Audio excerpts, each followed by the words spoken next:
വൈക്കം മുഹമ്മദ് ബഷീർ എഴുതിയ മുച്ചീട്ട് കളിക്കാരൻ്റെ മകൾ എന്ന ചെറു നോവൽ നിങ്ങൾ വായിച്ചിട്ടുണ്ടാവും എന്ന് ഞാൻ വിചാരിക്കും. അതിലെ കേന്ദ്ര കഥാപാത്രമായ ഒറ്റക്കണ്ണം പോക്കർ മുച്ചീട്ട് കളിക്കാരനാണ്. അദ്ദേഹം മുച്ചീട്ട് കളിക്ക് ആളെ കൂട്ടുന്നത് ആഴ്ച ചന്തയിൽ ഇങ്ങനെ വിളിച്ചു പറഞ്ഞിട്ടാണ്: വൈ രാജാ വൈ, 1 വെച്ചാൽ 2, 2 വെച്ചാൽ 4, ആർക്കും വെക്കാം, ഏതിലും വെക്കാം, ഏത് മണ്ടൻ അറാം പറഞ്ഞവനും വെക്കാം എന്നാണ്. ഇത് കേട്ട് ശുദ്ധഗതിക്കാരായ കുറേ ആളുകൾ ഈ മുച്ചീട്ട് കളിയിൽ പണം മുടക്കുകയും മുടക്കുന്ന പൈസ മുഴുവനും ഒറ്റക്കണ്ണം പോക്കറുടെ പോക്കറ്റിലെത്തിച്ച് പിന്നെ ഒറ്റക്കണ്ണം പോക്കരെ തോപ്പിച്ച് ഈ മണ്ടപുത്തവ എന്ന് പറഞ്ഞ കഥാപാത്രം അദ്ദേഹത്തിൻ്റെ മകളെയും തട്ടിക്കൊണ്ടു പോകും എന്നുള്ളതാണ് അതിൻ്റെ ആത്യന്തികമായിട്ടുള്ള രഹസ്യം. ഞാനിപ്പോൾ ആ കഥയല്ല പറയാൻ വന്നത്. ഈ വൈ രാജ വൈ എന്നുള്ളത് വളരെ പ്രധാനപ്പെട്ട ഒരു മുദ്രാവാക്യമാണ്. നമ്മുടെ നാട്ടിലെ സകലവിധ തട്ടിപ്പുകാരും ചെയ്യുന്ന വിദ്യ ഇത് തന്നെയാണ്. 1 വെച്ചാൽ 2, 2 വെച്ചാൽ 4, ആർക്കും വെക്കാം, ഉടനെ കിട്ടും, ഇപ്പം കിട്ടും എന്ന് പറയുമ്പോൾ ഈ നാട്ടിൽ വലിയൊരു വിഭാഗം ആളുകൾ ഇത് വിശ്വസിച്ച് അതിന് പണം വയ്ക്കും. പണ്ട് ഈ ബ്ലേഡ് കമ്പനി എന്നറിയപ്പെട്ടിരുന്ന പാർട്ടി സീതാ ചേർന്ന് സിനിമാ നിർമ്മാതാവായി തീർന്ന സാജൻ എന്ന് പറഞ്ഞൊരു വിദ്വാനായിരുന്നു. അദ്ദേഹമാണ് ഓറിയൻ്റൽ ഫിനാൻസ് എന്ന് പറഞ്ഞ വലിയ ഒരു തട്ടിപ്പ് സ്ഥാപനം തുടങ്ങിയത്. കൃത്യം 1-ാം തീയതി നിങ്ങൾക്ക് 15% പലിശ മണി ഓർഡറായിട്ട് പോസ്റ്റ്മാൻ കൊണ്ടുതരും എന്ന് കേട്ടപ്പോൾ ഒരുപാട് ആളുകൾ ഇതിൽ പണം നിക്ഷേപിച്ചു. ആദ്യകാലത്തൊക്കെ കൃത്യമായിട്ട് പലിശ കിട്ടി. കുറേ കഴിഞ്ഞപ്പോൾ പലിശയില്ല, മുതലുമില്ല, ഒന്നുമില്ല. ഓറിയൻ്റൽ എന്ന പേര് മാത്രം ബാക്കി. അതേ സമയത്ത് തന്നെ ഇതുപോലുള്ള മറ്റ് നിരവധി തട്ടിപ്പ് കമ്പനികൾ നമ്മുടെ നാട്ടിൽ പെരുകി. കരുണാകരൻ്റെ ഭരണകാലമായിരുന്നു 82-87, ഒരു 85-87 വരെയുള്ള കാലമാണ് ഈ ബ്ലേഡുകാരുടെ സുവർണ്ണകാലം. 87 നാനാര മന്ത്രിസഭ വന്നപ്പോഴേക്കും എല്ലാ ബ്ലേഡുകാരും പൊട്ടി, അവരൊക്കെ ഒളിവിപ്പോയി. അങ്ങനെ ലാഭല്ല പൊട്ടി, ടോണി ചെന്നക്കോടൻ കമ്പനി പൊട്ടി, ഫിനാൻസ് ഇന്ത്യ പൊട്ടി, പിന്നെ ഞാനിപ്പോൾ പേരോർമ്മിക്കാത്ത നിരവധി അനവധി ബ്ലേഡ് കമ്പനികൾ പൊട്ടി. അതിൽ പണം നിക്ഷേപിച്ച് എല്ലാ ആളുകളുടെയും പൈസ പോയി. ഇതാണ് സംഭവിച്ചത്. പിന്നീട് ഇതേ മാതൃകയിൽ ആട് തേക്ക് മാഞ്ചിയം എന്ന് പറഞ്ഞ ഭയങ്കരമായ തട്ടിപ്പ്. മാഞ്ചിയം കൃഷി ചെയ്യും. മാഞ്ചിയം നട്ടാൽ 10 കൊല്ലം കൊണ്ട് ഈ മാഞ്ചിയം വളർന്ന് തടിച്ച് ആ തേക്കും തടി പോലെ കാതലുള്ള തടിയായിട്ട് മാറും എന്ന് പറഞ്ഞ് കേട്ട വഴി ആളുകൾ മുഴുവനും മാഞ്ചിയത്തിൽ പണം നിക്ഷേപിച്ചു. ആ എല്ലാ ആളുകളുടെയും പൈസ പോയി. അത് തന്നെ തേക്ക്, ആട്, ഇങ്ങനെയുള്ള ബിസിനസ്സിലൊക്കെ പൈസ കൊടുത്ത് പണം നഷ്ടപ്പെട്ടു. അതാണ് ഏറ്റവും ഒടുവിൽ അൽ മുക്താദിർ എന്ന് പറഞ്ഞ ഹലാൽ സ്വർണ്ണ തട്ടിപ്പിൽ എത്തി നിൽക്കുന്നത്. അതിൻ്റെ ആദ്യത്തെ പരസ്യം കാണുമ്പോൾ തന്നെ നമുക്കറിയാം ഇത് ഭൂലോക തട്ടിപ്പാണെന്നുള്ളത്. കാരണം മാതൃഭൂമിയുടെയും മലയാള മനോരമയുടെയും എല്ലാം 1-ാം പേജിൽ വമ്പിച്ച പരസ്യം. എന്ത് സ്വർണം? വെറും സ്വർണ്ണമല്ല, ഹലാൽ സ്വർണം. ഈ സ്വർണത്തിന് ഹലാൽ സ്വർണം, ഹറാം സ്വർണം എന്ന് 2 വിഭാഗമുള്ളവർ നമുക്ക് അതുവരെ അറിയില്ല.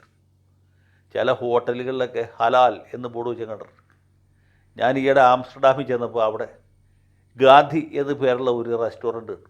ഗാന്ധി ഇന്ത്യൻ റെസ്റ്റോറൻറ്റ്, ഹലാൽ എന്നെഴുതി വെച്ചിട്ടുണ്ട്. ഗാന്ധി ഹലാലായല്ലോ എന്ന് കരുതി. അപ്പോൾ അന്വേഷിച്ചപ്പോഴും മനസ്സിലായിട്ട് ഉടമസ്ഥൻ്റെ ഒരു പാകിസ്ഥാനിയാണ്. പാകിസ്ഥാനി ഹോട്ടൽ എന്നോ ജിന്ന റെസ്റ്റോറൻറ്റ് എന്ന് പേര് വെച്ചാൽ ആരും കയറുകയില്ല.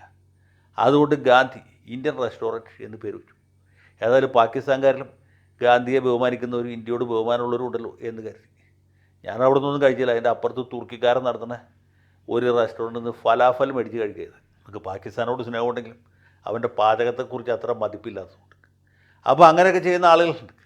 ഇതുപോലത്തെ ഒരു ഉടായിപ്പാണ് ഈ ഹലാൽ സ്വർണം. ഹലാൽ സ്വർണ്ണമാണ് മുസ്ലിങ്ങൾക്ക് വേണ്ടി പ്രത്യേകമായിട്ട് തയ്യാറാക്കുക. അല്ല, 91.6 പരിശുദ്ധി, പിന്നെ ഹലാലിൻ്റെ തെളിച്ചവും തിളക്കം.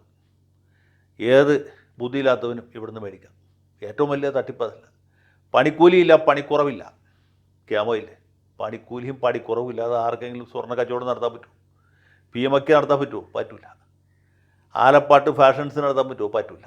മലബാർ ഗോൾഡിന് പറ്റുമോ? അതും പറ്റില്ല. അറ്റ്ലസ് രാമേന്ദ്രൻ്റെപ്പോൾ പുള്ളിക്ക് പറ്റിയിരുന്നോ? പറ്റിയിരുന്നില്ല. ആർക്കും പറ്റില്ല. കാരണം സ്വർണം ആണെങ്കിൽ, വെറും സ്വർണ്ണമല്ല, സ്വർണ്ണ ആഭരണം വിൽക്കുകയാണെങ്കിൽ നിശ്ചയമായിട്ടും അതിൽ പണിക്കൂലി കുറയും, പണിക്കുറവ് കുറയും. അത് രണ്ടും ഇല്ലാതെ സ്വർണ്ണാഭരണം ആർക്കും വിൽക്കാൻ പറ്റുകയില്ല. വെറും കോമൺ സെൻസാണ്. മാത്രമല്ല, ഇപ്പോൾ പണം കൊടുത്താൽ അടുത്തതിൻ്റെ പിന്നത്തെ കൊല്ലം വാങ്ങിക്കുന്നെങ്കിൽ ഇപ്പോഴത്തെ വിലയ്ക്ക് നിങ്ങൾക്ക് സ്വർണം കിട്ടും. ഇങ്ങനെ നിരവധി വാഗ്ദാനങ്ങൾ ഈ മുതലാളി പയറ്റി. അതുമാത്രവുമല്ല, ഇതിൻ്റെ കൗതുകരമായിട്ടുള്ള കാര്യം, മാതൃഭൂമി മനോരമയൊക്കെ പൈസ കിട്ടിക്കഴിഞ്ഞാൽ ഏത് പരസ്യവും സ്വീകരിക്കും. ആ പരാമറിൻ്റെ പരസ്യം കൊടുത്താൽ അവർ പ്രസിദ്ധീകരിക്കും. കാരണം കച്ചവടമാണ്. ഈ പരസ്യം കൊണ്ടാണ് പത്രം ഓടുന്നത്. മാത്രമല്ല ഈ കോവിഡിന് ശേഷം പരസ്യങ്ങൾ വളരെ കുറവാണ്. അൽ മുക്താദറിൻ്റെ അല്ല, ഏത് എലിപ്പാഷാണത്തിൻ്റെ പരസ്യം കൊടുത്താലും അവർ പ്രസിദ്ധീകരിക്കും. പക്ഷേ ഇതിൽ തമാശ ഇതൊന്നുമല്ല. ഈ നാട്ടിലെ വളരെ സാലിഹായിട്ടുള്ള പല മതപണ്ഡിതന്മാരും ഇയാളുടെ ഈ ഉടായിപ്പിന് കൂട്ടുന്നു. ഖുറാനും സുന്നത്തും കോട്ട് ചെയ്തുകൊണ്ട് ഇവർ ഹലാൽ സ്വർണത്തിൽ നിക്ഷേപിക്കും. ഹലാലായ സ്വർണം നമ്മുടെ വീടിന് ഐശ്വര്യം എന്ന രീതിയിലുള്ള ഫത്വകൾ പ്രസിദ്ധീകരിച്ചു. അതിൽ സുന്നികളുമുണ്ട്, മുജാഹിദുകാരുമുണ്ട്, ജമാഅത്തെ ഇസ്ലാമിക്കാരുമുണ്ട്, പോപ്പുലർ ഫ്രണ്ടുകാരും ഉണ്ടായി കാണണം, എനിക്ക് ഉറപ്പില്ല. ഏതായാലും എല്ലാ വിഭാഗത്തിൽപ്പെട്ട പണ്ഡിതന്മാരെ കൊണ്ടും ഇങ്ങനെയുള്ള ഫത്വകൾ ഇദ്ദേഹം പുറപ്പെടുവിച്ചു. അവരുടെയൊക്കെ പടം സഹിതം പത്രത്തിൽ പരസ്യം കൊടുത്തു. കഴിഞ്ഞില്ല. പ്രധാനപ്പെട്ട രാഷ്ട്രീയ നേതാക്കന്മാരുടെയൊക്കെ അതിൽ പാർലമെൻറ്റ് അംഗങ്ങളുണ്ട്, നിയമസഭാ അംഗങ്ങളുണ്ട്, അതുപോലെ മന്ത്രിമാരുണ്ട്, പല പുങ്കവന്മാരുമുണ്ട്. യവൻ്റെയൊക്കെ പടം വച്ചിട്ട് പരസ്യം കൊടുക്കുക. ദോഷം പറയരുതല്ലോ. അതിൽ നായന്മാരും ഉണ്ടായിരുന്നു, ഈഴവരും ഉണ്ടായിരുന്നു, ക്രിസ്ത്യാനികളും ഉണ്ടായിരുന്നു, മുസ്ലിങ്ങളും ഉണ്ടായിരുന്നു. ഹലാൽ സ്വർണ്ണ തട്ടിപ്പിൽ ഭാഗവാഹിത്വം വഹിക്കാത്ത ഒരു ഒറ്റ രാഷ്ട്രീയ നേതാവും നമ്മുടെ നാട്ടിലുണ്ടായിരുന്നില്ല. അവർക്കും അറിയാമോ ഇത് തട്ടിപ്പാണെന്നുള്ളത്. ഇത് വെറും ഉടായിപ്പാണ്, ശുദ്ധ തട്ടിപ്പാണെന്ന് അറിയാത്തവരൊന്നുമല്ല ഈ നേതാക്കന്മാർ. ഞാൻ ആരുടെയും പേര് പറയുന്നില്ല, നിങ്ങൾ പഴയ പരസ്യം എടുത്ത് നോക്കിയാൽ മനസ്സിലാവും. ഈ പുല്ലന്മാരെ എല്ലാവരും ഇത് മനസ്സിലാക്കിക്കൊണ്ട് ഇവൻ്റെ തട്ടിപ്പിന് കൂട്ടുന്നു എന്നുള്ളതാണ് സത്യം. പിന്നെ ശേഷം ചിന്ത്യം, അന്നേ ഇത് തട്ടിപ്പാണെന്ന് പറഞ്ഞ് രണ്ടുപേരെ ഞാൻ പറയട്ടോ. അത് പറഞ്ഞില്ലെങ്കിൽ നമ്മളോട് ചെയ്യുന്നൊരു വലിയ തെറ്റായി. ഒരാൾ നമ്മുടെ ഡോക്ടർ അനിൽ മുഹമ്മദാണ്. പുള്ളിയാണ് ആദ്യമായിട്ട് ഇവനെ ആക്ഷേപിച്ച് ആക്കി ചിരിച്ചുകൊണ്ട് മുമ്പോട്ട് വന്നത്. അദ്ദേഹത്തെക്കുറിച്ച് എനിക്ക് പല കാര്യത്തിൽ എതിരഭിപ്രായം ഉണ്ടെങ്കിലും ഈ ഒരു കാര്യത്തിൽ എനിക്ക് പുള്ളിയോട് വലിയ ബഹുമാനമാണ്. എനിക്ക് തോന്നുന്നത് ഇയാളുടെ ഈ തട്ടിപ്പ് പ്രസ്ഥാനം തുടങ്ങിയത് കരുനാഗപ്പള്ളിയിലാണ്. അതുകൊണ്ടായിരിക്കണം. മാത്രമല്ല ഈ ഗോൾഡ് ആൻഡ് സിൽവർ മർച്ചൻറ്റ്സ് അസോസിയേഷൻ ഇത് തട്ടിപ്പാണെന്നും ഇതിൽ ജനങ്ങൾ പെട്ടുപോകരുത് എന്നൊക്കെ അന്ന് മുന്നറിയിപ്പ് കൊടുത്തിരുന്നതാണ്. പക്ഷേ ഒറ്റ പത്രവും അത് പ്രസിദ്ധീകരിച്ചില്ല. പിന്നെ പറഞ്ഞത് ഷാജൻ സ്കറിയാണ്, മറുനാടൻ മലയാളി. വേറെ ആരും ഈ തട്ടിപ്പിനെ കുറിച്ചൊരു അക്ഷരം വേണ്ടിയില്ല. എനിക്കറിയാമായിരുന്നു തട്ടിപ്പാണെന്ന്. പക്ഷേ ഇവ തട്ടിപ്പാണെന്ന് നമ്മളെങ്ങനെ പറയും? നമുക്ക് മനസ്സിലായി. നമ്മളവിടെ നിന്ന് സ്വർണം മേടിക്കുന്നില്ല, നമ്മളവിടെ നിന്നല്ല ഒരു സ്ഥലത്തുനിന്നും മേടിക്കുന്നില്ല, സ്വർണ്ണമേ മേടിക്കുന്നില്ല. അതുകൊണ്ട് നഷ്ടം വരുന്ന പ്രശ്നമില്ല.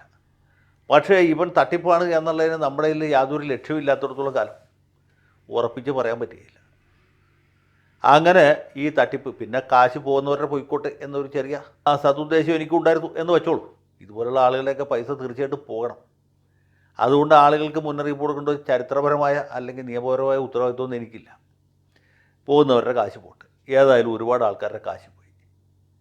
ആദ്യകാലത്ത് ചില മതപണ്ഡിതന്മാരൊക്കെ ഇദ്ദേഹത്തെ കുറ്റപ്പെടുത്തുന്നത് ദീനുൽ ഇസ്ലാമിനെ കുറ്റപ്പെടുന്നതിന് തുല്യമാണെന്നുള്ള രീതിയിൽ ഫത്വ ഇറക്കിയിരുന്നു. ഇപ്പോൾ പക്ഷേ ഒരു പൊന്നുപോലുമില്ല. എല്ലാ മുസ്ലിയാക്കന്മാരും എല്ലാ മൗലവിമാരും മതപണ്ഡിതന്മാരും ഒക്കെ ഫത്വ പിൻവലിച്ച് മാളത്തിൽ ഒളിച്ചു. രാഷ്ട്രീയ നേതാക്കന്മാർ പിന്നെ നമുക്കറിയാമല്ലോ, കുളത്തിൽ മുങ്ങിയ കിണറ്റിൽ നീറുന്ന മുതലുകളാണ്. അവരോടിപ്പോൾ ചോദിച്ചു നോക്കിയാൽ മതി. ഏതെങ്കിലും MLA യോടോ MP യോടോ ചോദിക്കാത്ത, എടോ തൻ്റെ പടം കണ്ടിട്ടുള്ളൂ ഞങ്ങൾ സ്വർണം വാങ്ങിക്കാൻ അഡ്വാൻസ് കൊടുത്ത്. പുള്ളൊരു പൊന്നളിയ, ഞാൻ ഈ നാട്ടുകാരനല്ല, ഞാൻ കഴിഞ്ഞതിന് മുമ്പത്തെ ആഴ്ച ഇവിടുന്ന് വന്നേ ഉള്ളൂ എന്ന് പറയും. ഇതാണ് അവരുടെ പരിപാടി. അവർക്കൊരു ഉത്തരവാദിത്വമില്ല, അവർക്ക് അറിയേണ്ട ആവശ്യമില്ല. നമുക്ക് മാതൃഭൂമിയോട് ചോദിക്കാൻ പറ്റൂ, മനോരമയോട് ചോദിക്കാൻ പറ്റൂ, ഏഷ്യാനെറ്റോട് ചോദിക്കാൻ പറ്റൂ, ആരോടെങ്കിലും ചോദിക്കാൻ പറ്റൂ. ഒരാളും ചോദിക്കാൻ പറ്റില്ല. കാശ് പോയ ആൾക്കാരുടെ കാശ് പോയി. അവർ ഇത് കാണുമ്പോൾ അമർത്തിച്ചിരിക്കും. ഈ പരസ്യം കൊടുത്ത് ഏതെങ്കിലും പത്രത്തിൻ്റെ മുതലാളിമാരോ പത്രത്തിലെ ജീവനക്കാരോ പത്രപ്രവർത്തകരോ ആരെങ്കിലും ഇവൻ്റെ ഈ ജ്വല്ലറിയിൽ നിന്ന് സ്വർണം വാങ്ങിച്ചിട്ടുണ്ടോ? ഒരിക്കലും വാങ്ങിച്ചിട്ടില്ല, വാങ്ങിക്കുകയില്ല. അവർക്കറിയത് തട്ടിപ്പാണെന്നുണ്ട്. അങ്ങനെ എന്താണ്, അള്ളാഹുവിൻ്റെ 99 നാമങ്ങളെ പ്രകീർത്തിക്കാൻ വേണ്ടി 99 വ്യത്യസ്ത പേരുകളിൽ ജ്വല്ലറി തുടങ്ങിയ ആളാണ് ഈ മൻസൂർ എന്ന് പറഞ്ഞ ലോകൈക തട്ടിപ്പുകാരൻ. ഏറ്റവും ഒടുവിൽ ഈ രാജ്യത്ത് ജനാധിപത്യത്തിൽ ഏറ്റവും അധികം വിശ്വസിക്കുന്ന ഒരു പാർട്ടിയുണ്ട്. കൈവെട്ട്, കഴുത്ത് വെട്ട്, കാലുവെട്ട് ഇങ്ങനെയൊക്കെ ചെയ്തുകൊണ്ടിരിക്കുന്ന വിധ്വംസക പ്രവർത്തനങ്ങൾ നടത്തിക്കൊണ്ടിരിക്കുന്ന social democratic party of India, SDPI എന്ന് പറയും. പഴയ പോപ്പുലർ ഫ്രണ്ട് തന്നെ. പോപ്പുലർ ഫ്രണ്ടുകാർക്ക് പോലും ഇവൻ തട്ടിപ്പാന്ന് മനസ്സിലായി. അവർ മുമ്പ് ഇഷ്യൂ ചെയ്തിരുന്ന ഫത്വ പിൻവലിച്ചു. അവർ പറയുന്നത് ഇത് തട്ടിപ്പാണ്. ഇതിൽ പണം നഷ്ടപ്പെട്ട ആളുകൾക്ക് സർക്കാർ ഇടപെട്ട് പോലീസ് കേസ് രജിസ്റ്റർ ചെയ്ത് അന്വേഷിച്ച് പിടിച്ച് ഈ മൻസൂറിൻ്റെ അടുത്ത് നിന്ന് പൈസ ഈടാക്കി തിരിച്ചു കൊടുക്കണം എന്നാണ്. എത്ര മനോഹരമായ നടക്കാത്ത സ്വപ്നം. ഇവൻ്റെ കയ്യിൽ നിന്ന് 5ൻ്റെ പൈസ കിട്ടുമോ? ഒരു പൈസയും കിട്ടുകയില്ല. പരാതിയായിട്ട് പോകുന്നവർക്ക് പരാതിയായിട്ട് പോകാം. ഒരു പിണ്ണാക്കം സംഭവിക്കില്ല. സംശയം ഉണ്ടെങ്കിൽ നോക്കൂ. അതുകൊണ്ട് ബ്ലേഡ് കമ്പനി തട്ടിപ്പ് പോലെ, ആട് തേക്ക് മാഞ്ചിയം പോലെ മലയാളികളെ ശാസ്ത്രീയമായി പറ്റിക്കാം എന്ന് ഒരിക്കൽ കൂടി തെളിയിച്ച അൽ മുക്താദിർ ഗ്രൂപ്പ് ഉടമസ്ഥനെ സർവാത്മന അഭിനന്ദിക്കാൻ, ഇതുപോലെയുള്ള തട്ടിപ്പുകൾ നടത്താൻ താല്പര്യമുള്ളവർക്ക് ഇദ്ദേഹത്തിൻ്റെ ജീവിതം ഒരു പാഠമാക്കാം എന്ന ഒരു തത്വം ഇവിടെ വെളിപ്പെടുത്തിക്കൊണ്ടും താൽക്കാലത്തേക്ക് വിടാം. ഖുദാ ഹാഫീസ്.